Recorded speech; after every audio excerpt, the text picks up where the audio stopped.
परमेश्वर के वचन में से एक आयत को आज अध्ययन के लिए हम निकालेंगे। बहुत ही आपकी जानी पहचानी आयत है और कई बार कई प्रभु के सेवकों ने इस पर प्रचार किया है। हम परमेश्वर के वचन में से रोमियो की पत्री 8 अध्याय और उसके 19 पद को पढ़ेंगे। रोमियो की पत्री उसका 8वां अध्याय और 19वां वचन। क्योंकि सृष्टि बड़ी आशा भरी दृष्टि से परमेश्वर के पुत्रों के प्रकट होने की बाट जो रही है। Praise the Lord. सृष्टि, दुनिया का मतलब क्या है? दुनिया में रहने वाले लोग मेरे और आपके समान जब हमें सुसमाचार नहीं मिला था, हम प्रभु यीशु मसीह को नहीं जानते थे, प्रभु यीशु मसीह के विषय में, हमारी चर्च के विषय में हमारी धारणा अलग प्रकार की थी। ऐसे लोग आज भी इस धरती पर पाए जाते हैं जो यीशु मसीह को के बारे में इतना जानते हैं कि यीशु मसीह ईसाइयों का प्रभु है, वो सबका प्रभु है। वो हमारी धारणा है।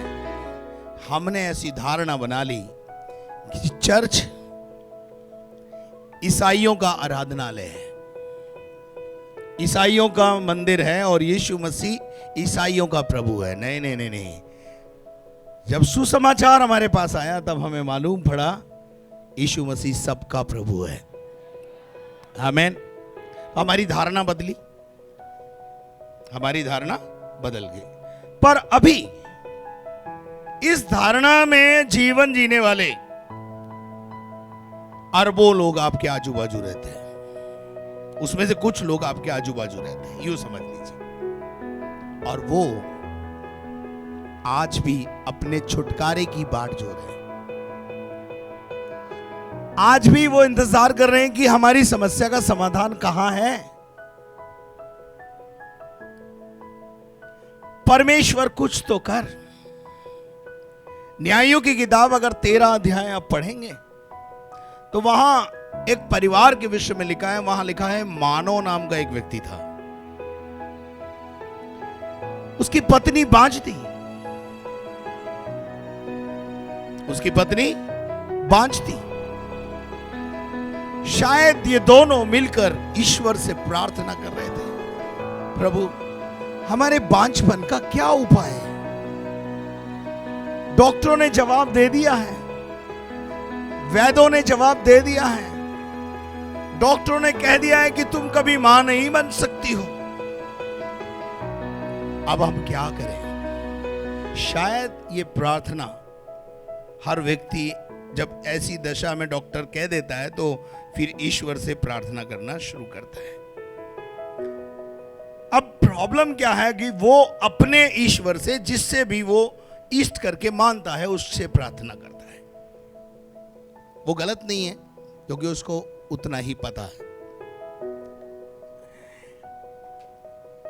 एक दिन मानव ने, शायद पति पत्नी दोनों ने प्रार्थना किया। पता क्या हुआ? प्रार्थना का उत्तर स्वर्गदूत लेकर नीचे धरती पर आया और क्या कहा मालूम है? ओ मैडम, अब तुम एक बेटे को जन्म दोगी। बच्चे को जन्म दोगी नहीं बोला, सीधा बोला बेटे को जन्म दोगी। और यह बात उसने भागकर अपने पति को बताई। अपने पति के पास गई और पति को बताई कि मुझे एक स्वर्ग से एक स्वर्गदूत आया और उसने मुझसे ऐसा ऐसा ऐसा ऐसा कहा है। पति पहले डर गया, क्योंकि अगर ऐसा दर्शन पहले किसी को हो जाए तो ये समझते थे कि स्वर्गदूत लेने आ गए हैं। तो वो डर उसके अंदर था, ओ अब हम दोनों मर जाएंगे। तो पत्नी ने दिलासा दिलाया, अरे अगर मरना ही था तो बेटे की बात क्यों करी प्रभु ने? आप विश्वास करो बेटे की बात पर। हालेलुया। तब जब विश्वास पति में भी जागा तो पति ने एक प्रार्थना की। पति की प्रार्थना मुझे इंस्पायर करती है। पति की प्रार्थना क्या है मालूम है? हे परमेश्वर, 13वां अध्याय 8वां वचन। 13:8। तब मानव ने परमेश्वर यहोवा से तब विनती मानव की, ने परमेश्वर से यह प्रार्थना की, हे प्रभु, हे प्रभु, विनती सुन, मेरी विनती सुन, मेरी प्रार्थना सुन। परमेश्वर का वह जन, परमेश्वर का पुत्र, परमेश्वर का दूत, परमेश्वर का वो जन जिसे तूने भेजा जिसे था, तूने भेजा था, फिर हमारे पास आए। दोबारा भेज, दोबारा भेज, दोबारा भेज। We are waiting, we are waiting for him. आज भी मैं आपको बताना चाहता हूं, आपका पड़ोसी परमेश्वर के पुत्र का इंतजार कर रहा है। परमेश्वर के पुत्रों का इंतजार कर रहा है, परमेश्वर की पुत्रियों का इंतजार कर रहा है। क्यों क्यों कर रहा है मालूम है? बिकॉज वो लोग बंधन में हैं, दुष्ट आत्माएं परेशान कर रही हैं, शैतानी ताकतें उनको परेशान कर रही हैं, आर्थिक सामाजिक परेशानियां उनके लाइफ में हैं, लड़ाई और झगड़े तनाव चल रहे हैं। लेकिन आजकल तो ये तो परमेश्वर के पुत्रों के घर में भी चल रहे हैं। क्या ये कोई बात अनहोनी तो है नहीं, हमारे घर में भी चल रहे हैं। अब जब हमारे ही घर में चल रहे हैं तो हम पड़ोसी को शांति की क्या बात कहें? समझ लेना जो मैं बोल रहा हूं। हमारे तो घर में के ही टंटे बंद नहीं हो रहे, हम तो खुद ही लड़ रहे हैं अभी, तो पड़ोसी को टंटे में शांति क्या देवे? हमारे तो खुद की प्रॉब्लम है। तो प्रॉब्लम क्यों है, टंटा क्यों है आपके बीच में, आपके घर में, वो आपको डिसाइड करना है। इसका मतलब क्या है? कहीं ना कहीं खोट है, वरना मेरे और मेरी पत्नी के बीच में तो कोई झगड़ा नहीं है। खुल के बोल रहा हूं मैं। 40 साल की उम्र हो गए, शादी हो गए, 40 साल शादी को होने जा रहे हैं, हो गए मतलब। वो 40 साल तो जंगल का सफर होता है। काय का सफर? वो 40 साल जंगल का सफर था ना, वो जंगल का सफर भी मेरा तो पूरा हो गया, प्रभु को धन्यवाद। अब आपका सफर कौन से सन में चल रहा है मुझे नहीं पता, आप 12वें में चल रहे हो, 15वें में चल रहे हो, लेकिन चल रहे हो। पर मैंने 40 क्रॉस कर लिए। परमेश्वर के पुत्रों की बाट जो रही है, ये सृष्टि, आपका पड़ोसी, आपकी पड़ोसन, आपका रिश्तेदार, आपका मित्र, आपके मित्र के परिवार, they are waiting for the sons of God. वो परमेश्वर के बेटे और बेटियों का इंतजार कर रहे हैं। कोई आए हमें बताए, कोई आए हमें समझाए रास्ता कौन सा है जिससे हमको मंजिल मिलेगी, हमको छुटकारा मिलेगा। आज से कुछ सालों पहले आपकी और हमारी दशा भी ऐसी ही थी, और कोई परमेश्वर का बेटा या बेटी आपके घर तक पहुंचा कि नहीं? या स्वर्ग से कोई स्वर्गदूत आया आपको सुसमाचार देने? या धरती पर कोई भी ऐसा नहीं है जिसको डायरेक्ट स्वर्गदूत ने आकर के बोला होगा चल कारमेल चर्च चल? कोई ऐसा यहां पे कोई नहीं बैठा हुआ है। अरे किसी ने आपको बताया, परमेश्वर का कोई बेटा या बेटी आप तक पहुंच गया और आप यहां तक पहुंच गए।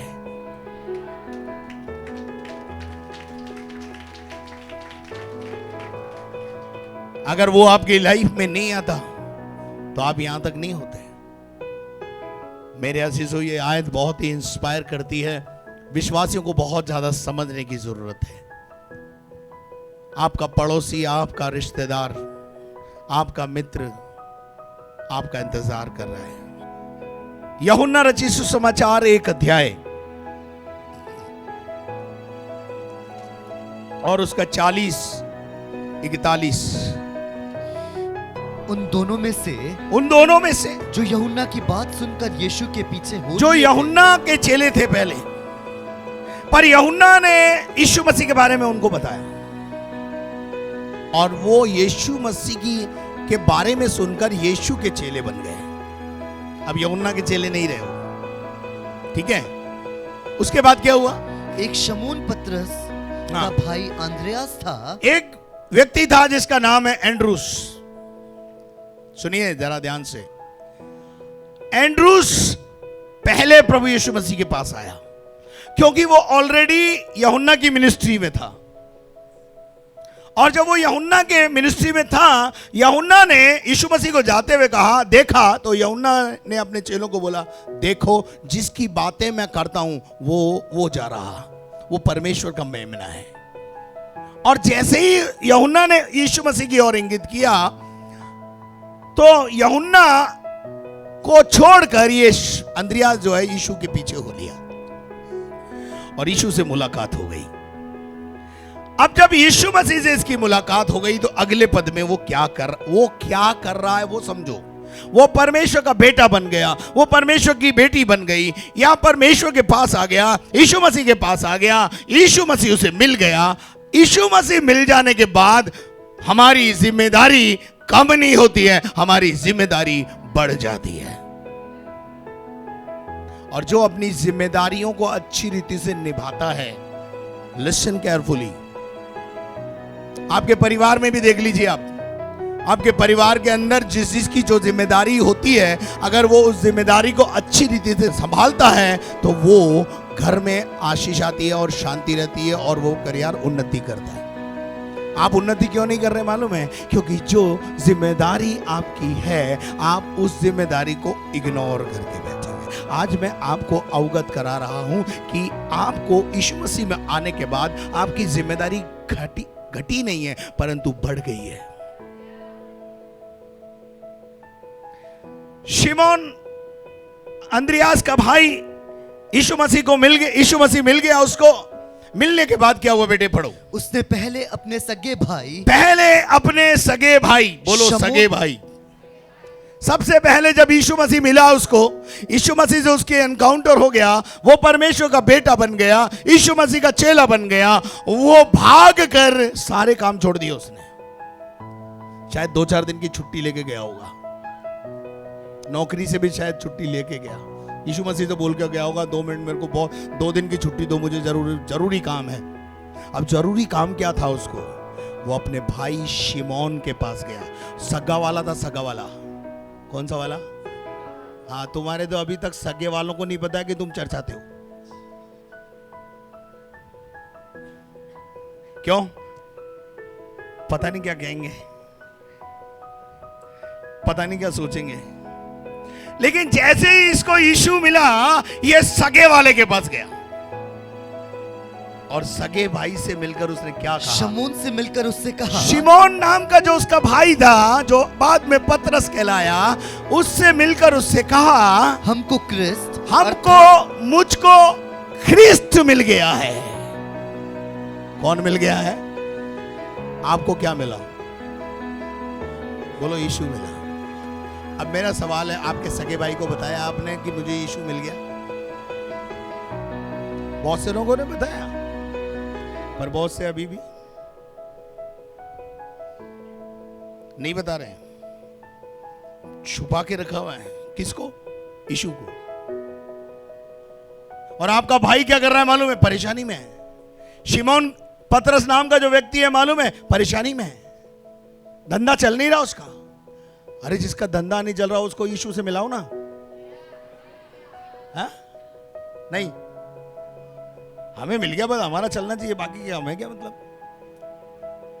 शिमोन अंद्रयास जो है भागकर अपने भाई, सगे भाई के पास गया और उससे कहा, मुझे यीशु मिल गया है, जिसकी मैं तलाश कर रहा था, जिसका मैं इंतजार कर रहा था, जिसका जमाना इंतजार कर रहा था, वो मुझे मिल गया। मेरी समस्या का समाधान मुझे मिल गया और उस समाधान करने वाले का नाम है यीशु मसीह।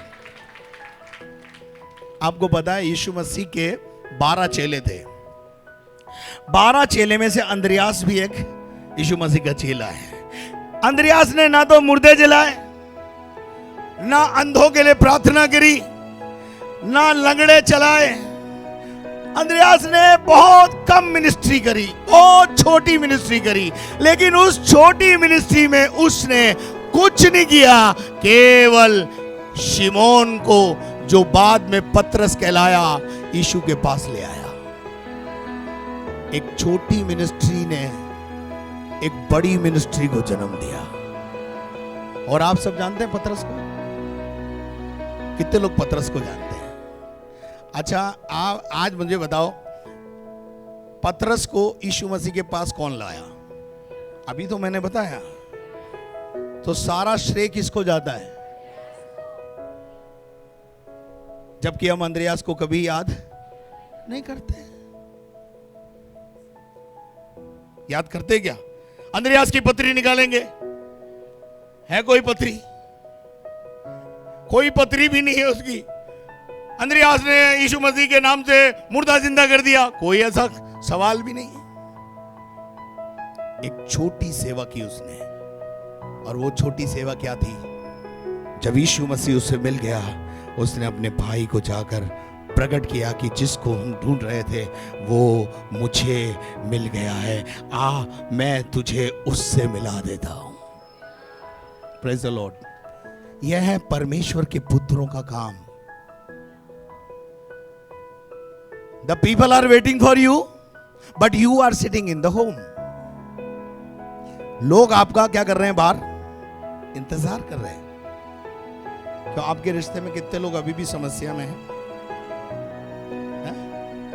सभी है ना? पर आप कितने तक पहुंचे? अब आप बोलेंगे जब वो सुनते नहीं है, मत सुनने दो ना, अपनी रोटी जल पे डाल के आओ ना, मत सुनने दो उनको।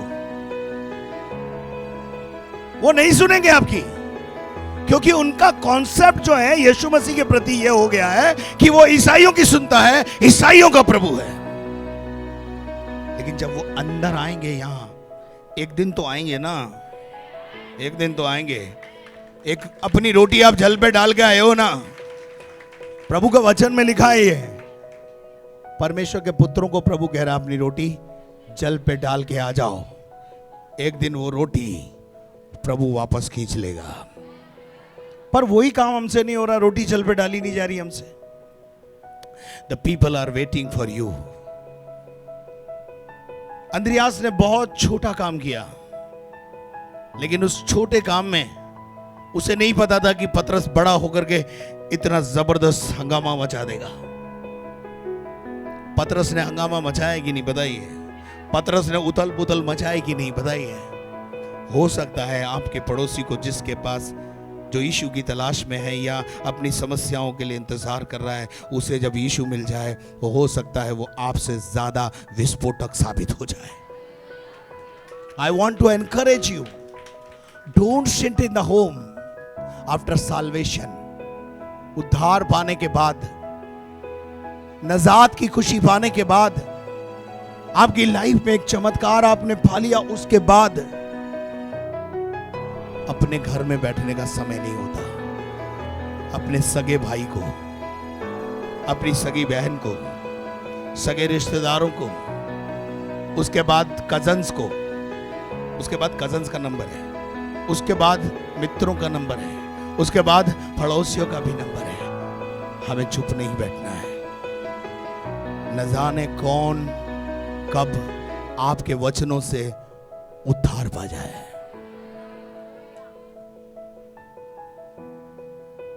The people are waiting. प्रभु के जन, प्रभु के लोगों, यीशु मसीह का लोग क्या कर रहे हैं? परमेश्वर के पुत्रों का बाट जोड़ रहे हैं। मरियम और मार्था ने कहा, यदि तू यहां होता तो मेरा भाई नहीं मरता। यदि सुसमाचार पहले मिल जाएगा तो मेरे अजीजों बहुत से लोग बच जाएंगे। आमीन। मुझे यीशु मिल गया, मेरा जीवन बदल गया। अब मुझे क्या करना है? मेरे को मिल गया, मेरा जीवन बदल गया, मैं अपने बाल बच्चों में खुश हूं। अरे भाई, बाइबल बोलती है ये सृष्टि आशा भरी दृष्टि से तुम्हारी ओर ताक रही है। पतरस और यूहन्ना प्रेरितों के काम 3 अध्याय में मंदिर में जा रहे हैं, आराधनालय में जा रहे हैं, वहां एक व्यक्ति मिला, दे दो जी। क्या बोल रहा है? पतरस और यूहन्ना ने कहा सोना और चांदी हमारे पास, हम तुम्हारी मदद नहीं कर सकते, हम तुम्हें रुपया धन दौलत नहीं दे सकते। हो सकता है आपका पड़ोसी आपसे पैसा मांगने आए, आप बोलिए उसको मेरे पास पैसा नहीं है, बैठ यहां पर, मैं तेरे लिए प्रार्थना करती हूं, पैसे का देने वाला परमेश्वर इंतजाम करेगा। लेकिन ये ऐसी हिम्मत कहां है आप में? वो तो मेरे में ही है बस।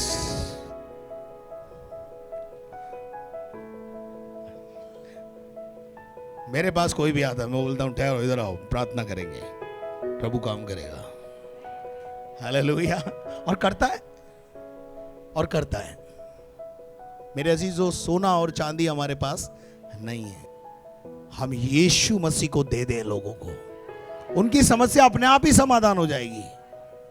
पतरस और यूहन्ना ने कहा सोना और चांदी हमारे पास नहीं है, पर जो कुछ हमारे पास है हम तुझे यीशु मसीह को देते हैं। यीशु नासरी के नाम से खड़ा हो जा, और लंगड़ा खड़ा हो गया, उछल पड़ा। आपके पास सोना और चांदी से ज्यादा सामर्थ है, ताकत है आपके अंदर। आप बोलोगे और परमेश्वर कार्य करेगा। अरे आप मुंह तो खोलो, आप बोलो तो सही। आपके बोलने से बहुत कुछ होगा, है ना? वो बोलते हैं ना, गूगल पे बोलने से सब कुछ मिलता है? वहां तो विश्वास करते हो तुम, बोलने से सब कुछ मिलता है, लेकिन मैं भी तो बोल रहा हूं, बोलने से बहुत कुछ होता है। पॉजिटिव बोलो, बोलो। बोलने में कौन से पैसे लग रहे? बोलने में पैसे लग रहे क्या? जा, प्रभु तुझे अच्छा करेगा, जा, तेरे लिए प्रार्थना करूंगा, आजा अपन प्रार्थना करते हैं। बोलने में क्या परेशानी है? पतरस और यूहन्ना ने बोला और काम हो गया, लंगड़ा उछल पड़ा। हालेलुया। लंगड़े का लंगड़ापन चला गया और वो उद्धार पा गया। हालेलुया। अब भीतर मंदिर में जाकर आराधना कर रहा है। हालेलुया। आज बहुत सारे लंगड़ों को जीवन दिया है यीशु मसीह ने। हम भी तो लंगड़े ही थे पहले। ये सृष्टि आशा भरी दृष्टि से परमेश्वर के पुत्रों की बाढ़ चोरी। पर अब सवाल यह है कि परमेश्वर के पुत्र होते कौन है? पढ़िए यूहन्ना 1:12। पहले हम ये देखेंगे परमेश्वर के पुत्र होते कौन है। परंतु जितनों ने उसे ग्रहण किया, जितनों ने उसे ग्रहण करा। ग्रहण करना बहुत जरूरी है। जब हम यीशु मसीह के पास आते हैं और यीशु मसीह को अपना व्यक्तिगत उद्धारकर्ता के रूप में ग्रहण करते हैं, उसने उन्हें, उसको परमेश्वर की संतान होने का अधिकार दिया। क्या मिलता है अधिकार? हम क्या बन जाते हैं? क्या ग्रहण करने से? वचन। बोलो वचन। वचन, आदि में वचन था, वचन ही परमेश्वर है। आदि में वचन था और वचन ही परमेश्वर है। हमें क्या ग्रहण करना है? वचन। जो वचन ग्रहण करते हैं वो परमेश्वर के बेटे और बेटियां होते हैं, वो परमेश्वर की संतान कहलाते हैं। समझ में आया क्या? अब सवाल यह है कि हम परमेश्वर के बेटे और बेटियां बने कैसे? एक आदमी था जिसका नाम निकोदेमुस है, बहुत पढ़ा लिखा अधिकारी, यूहन्ना के 3 अध्याय में। रात को यीशु मसीह के पास आया और रात को यीशु मसीह से आकर बोल रहा है, हे प्रभु यीशु, मैं जानता हूं तू परमेश्वर के ओर से आया है, क्योंकि यदि परमेश्वर तेरे साथ ना हो तो ये मुर्दे उर्दे जिंदा नहीं होते, ये लंगड़े चलते नहीं, अंधे देखते नहीं। मैं जानता हूं तू परमेश्वर की ओर से आया हुआ है। क्या कर रहा है यीशु मसीह की आराधना? क्या कर रहा है? प्रेज, प्रशंसा कर रहा है। तो यीशु मसीह को क्या होना चाहिए था? खुश होना चाहिए था। अरे Nicodemus, I am very glad, मैं बहुत खुश हूं कि तुम कम से कम मुझे समझे। कहना चाहिए ना? इसका मतलब क्या मालूम है? ये क्या कर रहा है? यीशु की प्रेस कर रहा है ये। लेकिन है कौन? डरा हुआ। डरा हुआ कैसे? रात को आया, दिन में आ नहीं सकता, हिम्मत नहीं। क्यों? अगर लोग देखेंगे तो क्या बोलेंगे? ये यीशु के पास जा रहा है, तो डरा हुआ है जब लोग रात को आते हैं यीशु के पास। और आकर क्या कर रहा है? ये होता है यीशु की छुप के आराधना करना, छिप के प्रार्थना करना। ठीक है, लेकिन कोई बात नहीं, ये यीशु के पास आया, पर यीशु ने इससे कहा stop this worship, praise and worship रोक दे। क्या बोला? Don't praise me. बात सुन, मैं तुझे एक भेद की बात बताता हूं। यूहन्ना 3 अध्याय में 3 पद में यीशु मसीह ने क्या कहा? बेटे पढ़ो। यीशु ने उससे कहा ये आराधना बंद कर, ये प्रेज एंड वर्शिप बंद कर, तू ये बोलना बंद कर कि मैं परमेश्वर की ओर से आया हूं। और यीशु मसीह ने उसकी सराहना नहीं की, परंतु यीशु मसीह ने कहा सुन, एक भेद की बात बताता हूं। मैं तुझसे सच सच कहता हूं। मैं तुझसे सच सच कहता हूं। क्या सच सच कहता है? यदि कोई नए सिरे से न जन्मे, नए सिरे से नया जन्म प्राप्त ना करे, तो परमेश्वर के राज्य को देख नहीं सकता। वो परमेश्वर का राज्य देख नहीं सकता, वो परमेश्वर का बेटा और बेटी बन नहीं सकता। यहां आकर गाना गाने, आराधना करने, दशवां डालने से हम सोचते हैं हम परमेश्वर के बेटे और बेटियां हैं। नहीं, अभी कुछ बाकी है, अभी कुछ बाकी है। प्रेज एंड वर्शिप तो ये निकोदेमुस भी कर रहा था, शायद एनवलप भी दे दिया होगा यीशु मसीह को या यहूदा इस्करियोती को कि ये यीशु के खाते में डाल दो जी। But it is not sufficient. नया जन्म होना, परमेश्वर के राज्य में जन्म होना जरूरी है।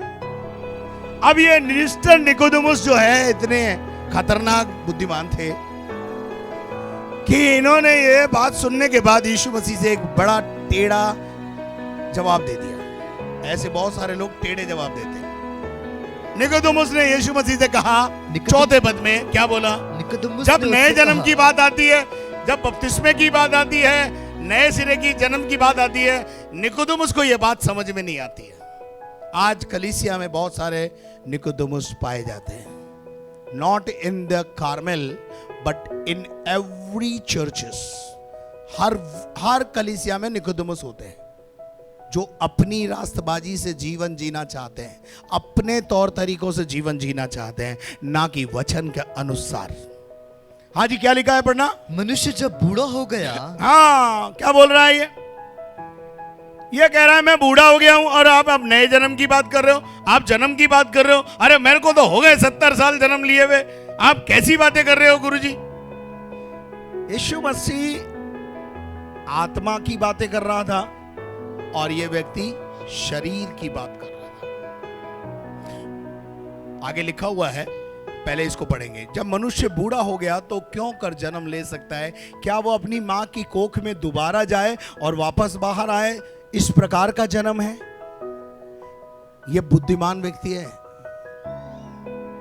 लेकिन आत्मा की बात समझ में बुद्धिमानों को भी नहीं आती, पढ़े लिखों को। इसीलिए यीशु मसीह बोलता तू इधर लाइन में लग जा, तेरे को बहुत बुद्धि है, जगत के मूर्खों को पहले चुन लेता हूं।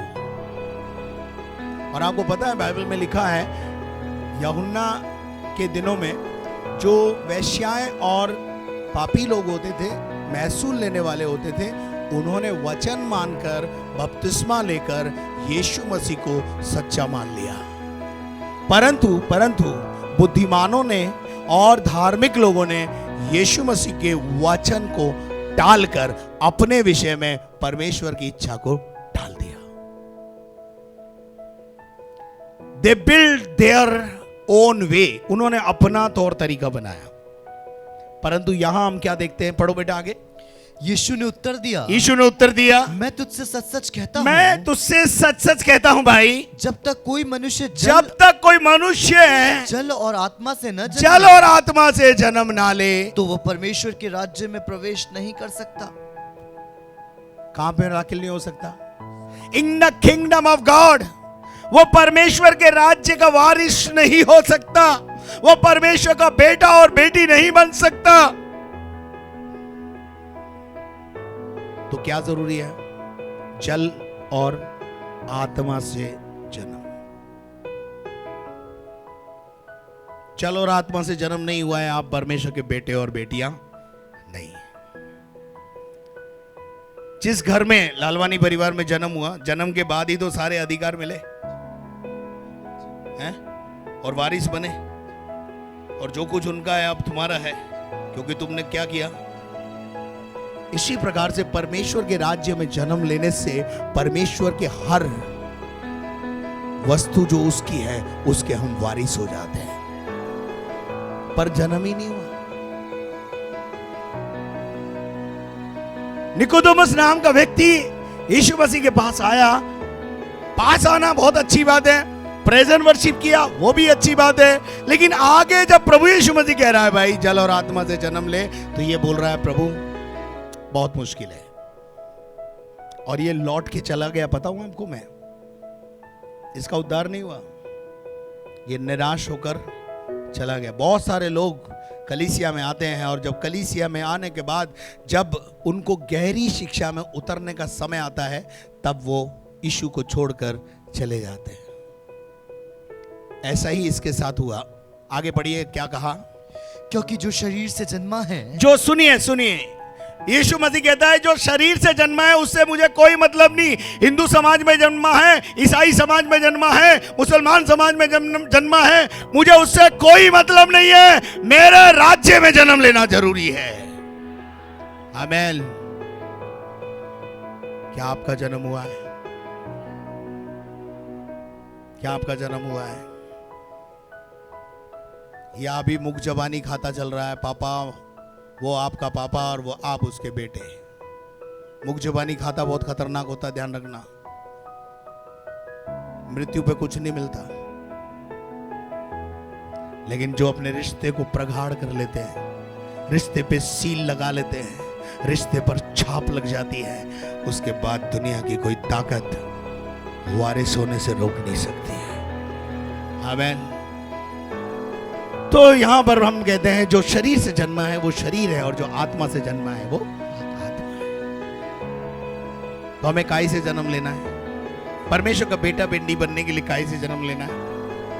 अब आप अगर प्रेरितों के काम 2 अध्याय 37 पद पढ़े, पतरस भैया वहां खड़े होकर प्रचार कर रहे हैं, तब सुनने वालों के हृदय छिद गए। या पढ़ दीजिए।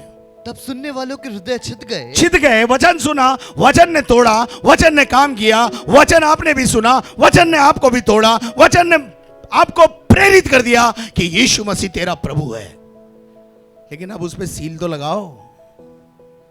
तो फिर क्या हुआ? पढ़ो। और वे पतरस और शेष प्रेरितों से आकर पूछने लगे। क्या पूछा? हे भाइयों, हम क्या करें? आगे क्या करना है? आगे क्या करना है हमें बताओ। आगे बढ़ने के लिए मैं क्या करूं? आगे पतरस ने उनसे कहा। पतरस ने उनसे उत्तर दिया, मन फिराओ। क्या बोला?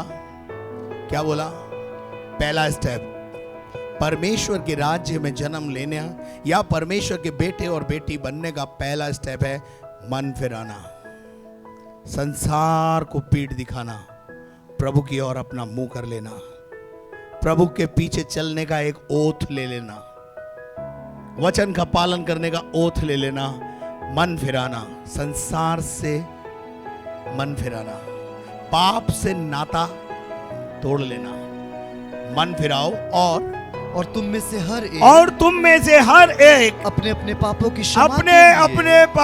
क्षमा के लिए यीशु मसीह के नाम से जल से बपतिस्मा लेओ। तो तुम पवित्र आत्मा तुम क्या पाओगे? पवित्र आत्मा की छाप तुम पे लग जाएगी कि तुम कौन हो?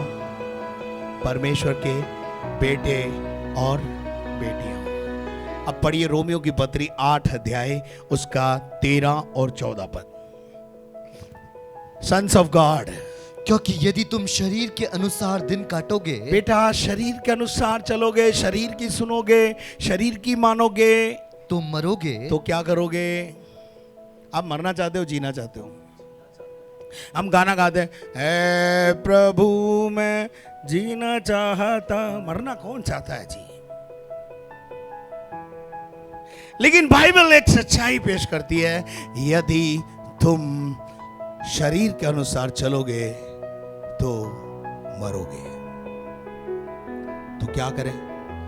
यदि आत्मा से देह की क्रियाओं को मारोगे, कूटोगे, काटोगे, तो जीवित रहोगे। तो अनंत जीवन मिलेगा। शरीर पर प्रबल होना है। शरीर पर प्रबल होने का मतलब है हमारी इंद्रियों पर प्रबल होना है, हमारी इच्छाओं और अभिलाषाओं पर प्रबल होना है। आपकी इच्छाएं तो बहुत कुछ कहती है, बहुत कुछ करना चाहती है, लेकिन शरीर पर कौन प्रबल होना चाहिए? आत्मा प्रबल होनी चाहिए। यहां लिखा है, आत्मा से देह की क्रियाओं को मारोगे तो जीवित रहोगे। आगे पढ़ो। इसलिए कि जितने लोग, अब ध्यान से सुनना, ये मूल वचन है मेरे और आपके लिए।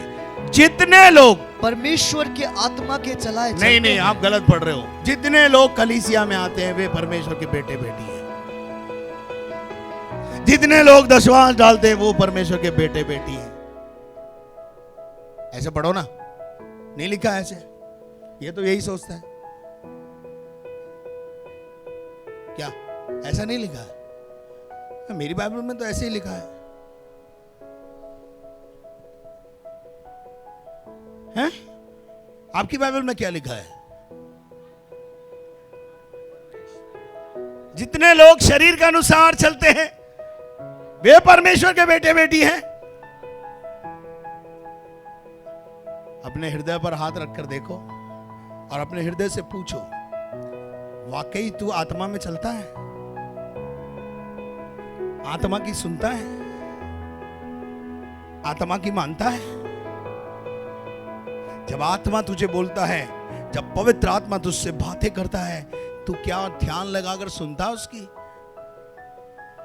एक बात बता दूं मैं, जितने आत्मा के चलाए चलते हैं वे ही सबको लपेट नहीं रहे हैं।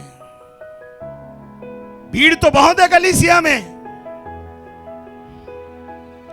पर आत्मा से चलने वाले बेटे बेटी कितने बैठे हैं, ये बात है। कितने लोग आंखों की अभिलाषा के अनुसार जीवन जीते हैं, कितने लोग शरीर की अभिलाषा के अनुसार जीवन जीते हैं, कितने लोग और अभिलाषाओं में अपना जीवन व्यतीत करते हैं। लेकिन परमेश्वर के बेटे और बेटियां वे ही हैं जो आत्मा की सुनते, आत्मा के चलाए चलते हैं। किनकी राह देख रही है सृष्टि? किनकी राह देख रही है? कौन से वाले? जो शरीर के अनुसार चल रहे हैं। भजन संहिता 50:16 में यहां पढ़ लीजिए जरा। मैं आपको बता देना चाहता हूं, जो शरीर में जीवन जीते हैं उनसे परमेश्वर कहता है, उनकी राह नहीं देख रही है सृष्टि, आत्मा में भरे हुए लोगों की राह देख रही है। आत्मा से जीवन जीने वालों की राह देख रही है। जो आत्मा की आवाज सुनते हैं उनकी बाट जो रही है। जो आत्मा के चलाए चलते हैं वो ऐसे ही होते हैं। हवा किधर को जाती है किधर को आती है कुछ पता नहीं होता। आत्मा के चलाए भी ऐसे ही होते हैं।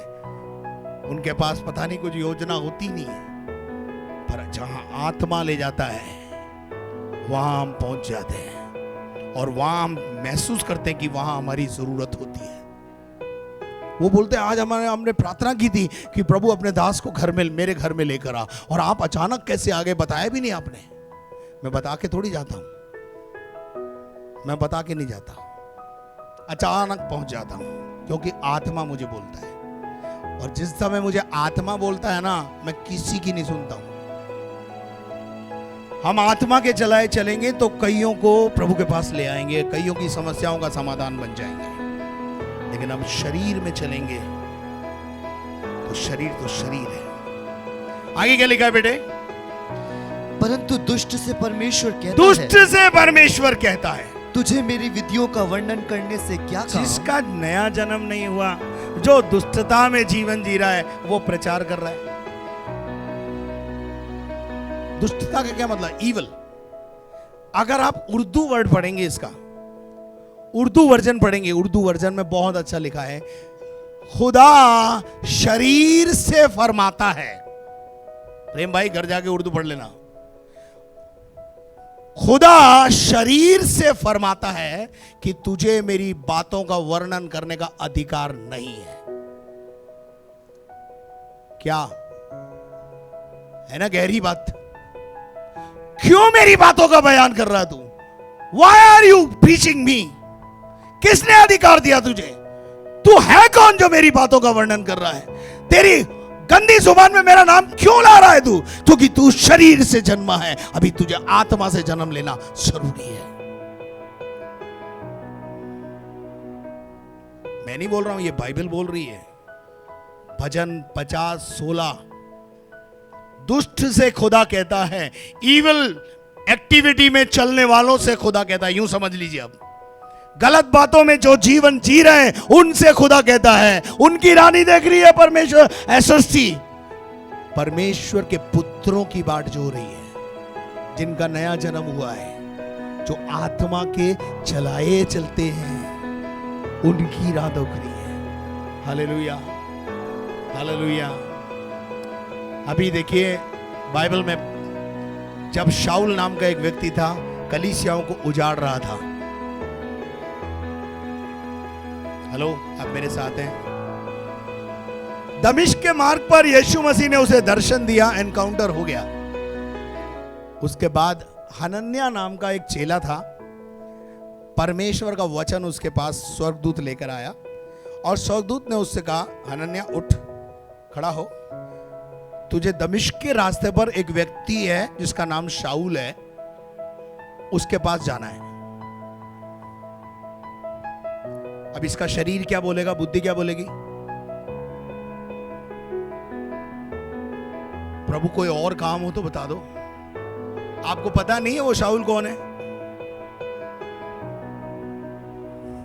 कलीसियाओं को उछाड़ देने वाला, मारपीट करने वाला एक ऐसा व्यक्ति है। लेकिन हनन्याह आत्मा में चलने वाला व्यक्ति था। उसने आत्मा की आवाज सुनी और पहुंच गया कहां? शाऊल के पास। होगी जो देखी जाएगी। और वहां पर जाके आप देखते हैं कि शाऊल का ट्रांसफॉर्मेशन हो गया और शाऊल पौलुस बन गया। जब प्रभु कुछ बोले करने को तो मांस और लहू से सलाह मत लेना, ऐसा पौलुस ही सिखाता है। जो आत्मा से चलते हैं ना, वो मांस और लहू से सलाह नहीं लेते हैं। सलाह देने वाले वो होते हैं जो आत्मा के चलाए चलते हैं। आत्मा के चलाए चलने वाले व्यक्ति से सलाह लो, ताकि वो आपको आत्मिक सलाह देगा। नहीं तो वो आपको कौन सी सलाह देगा आप जानते ही हो। मेरे पास कुछ लोग आते हैं सलाह लेने के लिए, मैं साफ और स्पष्ट शब्दों में जो आत्मा मुझे बोलता है मैं वो सलाह उनको देता हूं। लेकिन जो मेरी बात नहीं मानते छोड़ देता हूं। भाई ठीक है, तेरी मर्जी है, तुझे जो करना है तू कर। मेरे अजीजों, जो आत्मा के चलाए चलते वे ही परमेश्वर के बेटे और बेटियां हैं। शरीर से खुदा कहता है तुझे मेरी बातों का वर्णन करने का कोई लाभ नहीं है, अधिकार नहीं है। तू क्यों मेरी वाचा की चर्चा कर रहा है? तो इससे पहले कि हम सुसमाचार लेकर जाएं, सुनिश्चित करें कि मैं परमेश्वर का बेटा और बेटी हूं या नहीं। क्योंकि किसका इंतजार कर रही है? आपको पता है प्रेरितों के काम में पौलुस, पतरस, यूहन्ना, याकूब मिनिस्ट्री कर रहे हैं। दुष्ट आत्माएं निकल रही है, अद्भुत अद्भुत कार्य हो रहे हैं। इनको देखने के बाद एक व्यक्ति है, उसका नाम क्या है? शिकवा। शिकवा ने देखा यार, और उसके बेटों ने देखा, बोला यार ये तो बढ़िया धंधा है। इसको धंधा मान लिया, धंधा समझ लिया इसको। सेवा को धंधा मत समझो भाई, सेवा सेवा है। आमीन। और सेवा करोगे तो मेवा मिलेगा। सेवा करोगे तो मेवा मिलेगा। ये पास्टर आइंदा डेविड उन्नति क्यों कर रहा है? मेरे समझ में नहीं आता। अरे तुमको समझने की जरूरत क्या है? सेवा करो, मेवा मिलेगा। हालेलुया। शिकवा के पुत्रों ने भी क्या किया? मिनिस्ट्री शुरू कर दी। पहले दुष्ट आत्मा को बोला यीशु के नाम से निकल जा, फिर बोला जब यीशु के नाम से नहीं निकली तो बोला पौलुस के नाम से निकल जा, यूहन्ना के नाम से निकल जा। तो दुष्ट आत्मा अंदर से बोली, और मेरे भाई मैं यीशु को भी जानूं, मैं पौलुस को भी जानूं, मैं पतरस को भी जानूं, तू है कौन? और आप सब जानते हैं, बाइबल बताती है शिकवा के लड़कों का कपड़े फाड़ दिए उन्होंने। फाड़े कि नहीं? क्यों? परमेश्वर के वरदान को गलत इस्तेमाल कर रहा है।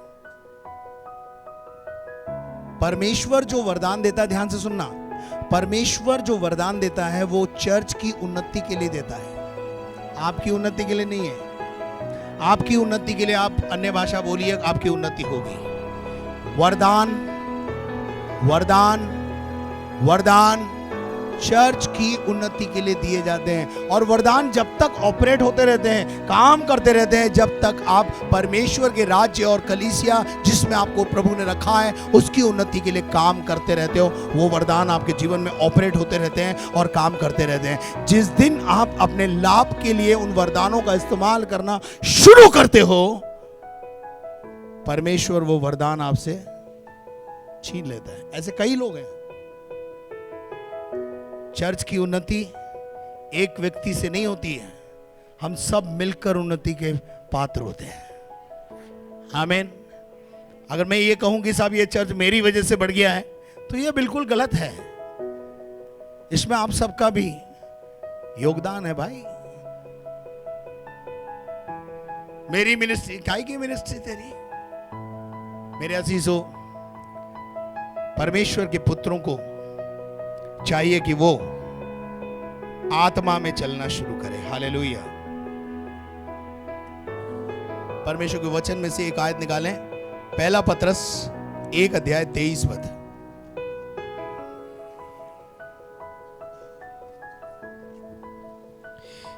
क्योंकि तुमने नाशवान नहीं, हाँ, पर अविनाशी बीज से, अविनाशी बीज से, परमेश्वर के जीवित और सदा ठहरने वाले परमेश्वर के जीवित और सदा ठहरने वाले वचन के द्वारा नया जन्म पाया है। नया जन्म पाया है।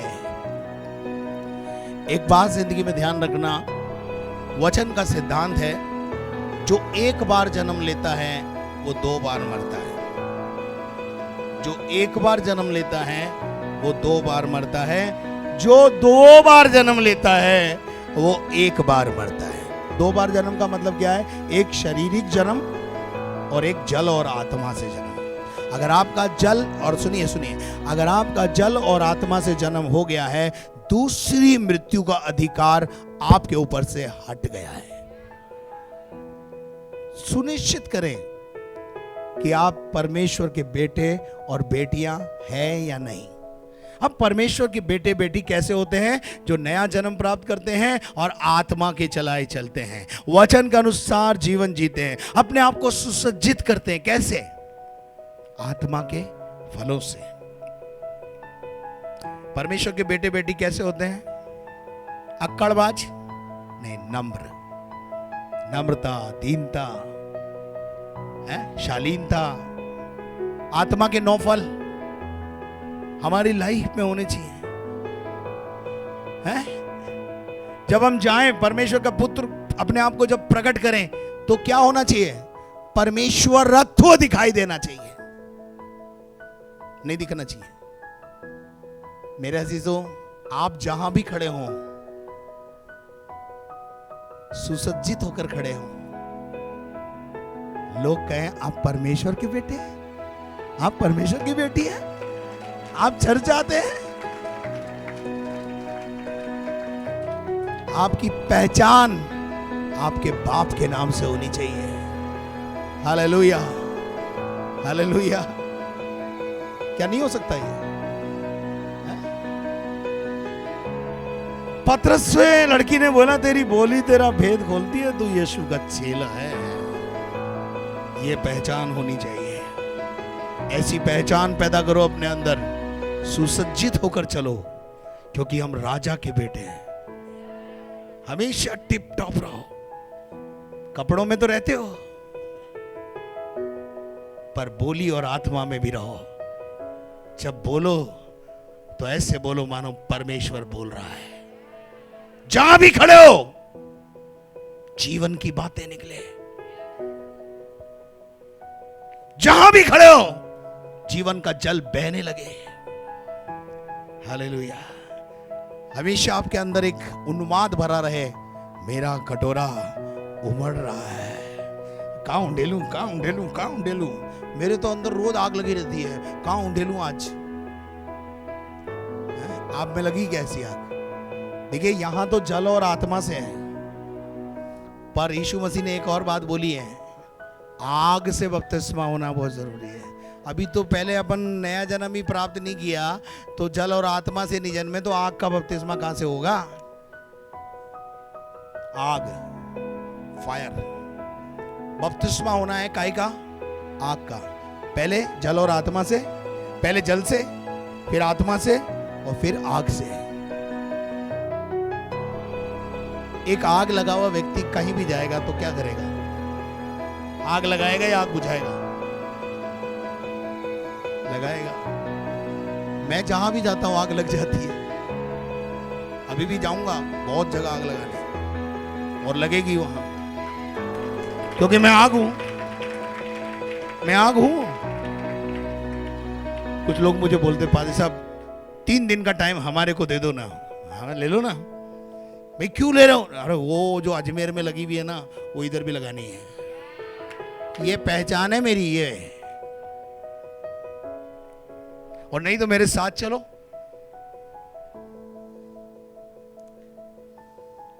आपकी भी ये पहचान होनी चाहिए कि आप परमेश्वर के बेटे आ रहे हैं, परमेश्वर की बेटी आ रही है। हालेलुया। पहचानेंगे लोग, क्योंकि आप परमेश्वर के बेटे और बेटियां हैं। सृष्टि आशा भरी दृष्टि से परमेश्वर के बेटों की क्या देख रही है? राह देख रही है। पर आप कैसे बेटे हो और कैसी बेटियां हो? निकम्मे बेटा बेटी है। आओ हम सब मिलकर आग लगाएं। Are you ready? लेकिन पहले अपने आप को क्या करना है? वचन ग्रहण करना है, वचन के अनुसार जीना है, आत्मा के चलाए चलना है। तब सोना और चांदी आपके पास नहीं है, पर समस्याओं का समाधान आपके पास ही है। लोगों की समस्या का समाधान किसके पास है? चाबियां किसके पास है? हमारे पास। एंड हम चाबी लेके क्या कर रहे हैं? बैठे हुए हैं। आइए अपने स्थानों पर खड़े हो और प्रभु से कहें, परमेश्वर का पुत्र और पुत्री बना दे। जिनका नया जन्म नहीं हुआ है आज आ जाए।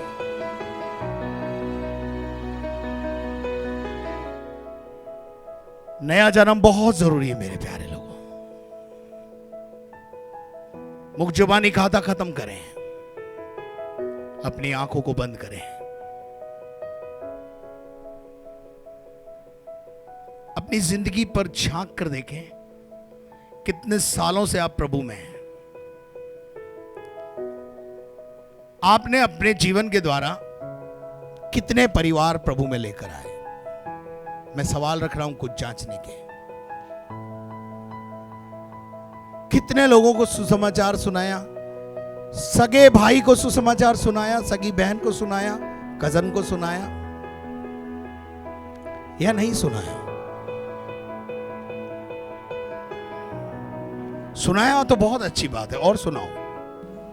रुकना नहीं है, चलते जाना है, बढ़ते जाना है, करते जाना है। परमेश्वर को अपने जीवन के द्वारा प्रकट करना है। मैं आपको बताना चाहता हूं, दुनिया में सबसे ऊंची है उसकी सेवा। सबसे ऊंची है उसकी सेवा करना। Praise God, Jesus। लेकिन आपने नहीं की। बैठे बैठे साल गंवा दिए अपने जीवन के। आपके जिस जगह आप नौकरी करते हैं उस जगह सैकड़ों लोग रोज आपके संपर्क में आते हैं। प्रकट करो कि आप परमेश्वर के बेटे और बेटियां हो। क्लोज योर आइज, टटोलो अपने हृदय को। यह सृष्टि आपकी राह देख रही है। आप परमेश्वर की बेटी बन गई, आप परमेश्वर के बेटे बन गए। सुसज्जित हो जाइए और निकल पड़िए पड़ोसी को बचाने के लिए, मामा को बचाने के लिए, मामी को बचाने के लिए। अरे कितने लोग हैं आपके संपर्क में, क्या आपने उनके ऊपर यह प्रकट कर दिया है कि मैं परमेश्वर की बेटी हूं, मैं परमेश्वर का बेटा हूं? Don't hide your self, don't hide your self. अपने आप को छुपाओ मत। प्रकट करो कि आप परमेश्वर की बेटी हैं, प्रकट करो कि आप परमेश्वर के पुत्र हैं।